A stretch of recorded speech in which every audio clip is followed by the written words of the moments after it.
రాణి రుద్రమ్మ కొట్లాట కాంచి లక్ష్మీబాయి లడాయి దాకా, గాంధీ తాత పుట్టిన కాంచెలి తెల్లోళ్లను తరిమిగొట్టేదాకా, నేతాజీ పోరాటం, భగత్ సింగ్ విప్లవం, నెహ్రూ రాజకీయం, అంబేద్కర్ రాజ్యాంగం, గురజాడ మాటలు, దాశరథి కవితలు, మన చరిత్ర, పోరాటాలు, కవులు, కళాకారులు, ఓ ఇట్లా ఎన్నో చదువుకున్నాం బడిలా. మరి కొత్త ఎక్కియాలే కదా. ఆపరేషన్ సింధూర్ ఎట్లా నడిచిందో టీవీలలో చూసినాం. ఇక పోరలు ఒయ్యిల చదువుకోవతాన్రబ్బా. సెంటర్ హ్యాండ్ ఓవర్ల నడిచే స్కూలల్లా ఈ పాఠాలు పెట్టాలని డిసైడ్ చేసిండ్రు. 3వ తరగతికెంచి 12వ తరగతి దాకా కొత్త వయ్యి వస్తదిగా. ఇండియన్ ఆర్మీ గొప్పతనం సాటింపేసే ఇంకో కార్యం అన్నట్టు.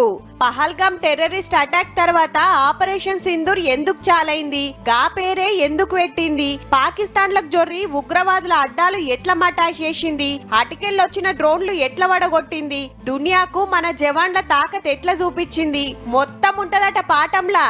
అట్లనే colonel Sofiya Qureshi, wing commander Vyomika Singh మేడాల గురించి చెప్తారట పిల్లలకు. ఇప్పుడు అంత పెద్ద టీవీల చదువులు నడుస్తున్నాయి కాబట్టి గా వీడియోలు గిన వేసి చూపిస్తుండొచ్చు వాళ్ళకి అర్థమైతానికి. మన జవాన్ల బలం బలగం బడి పిల్లలకు కూడా తెలవాలి కదా మరి. కానీ పక్క దేశంతో యుద్ధం అని మాక్ డ్రిల్ చేపించి అంత సడన్ గా ఆపరేషన్ సింధూర్ ఎందుకు ఆపేసిండ్రని పోరలు అడిగితే ఏం చెప్తారో.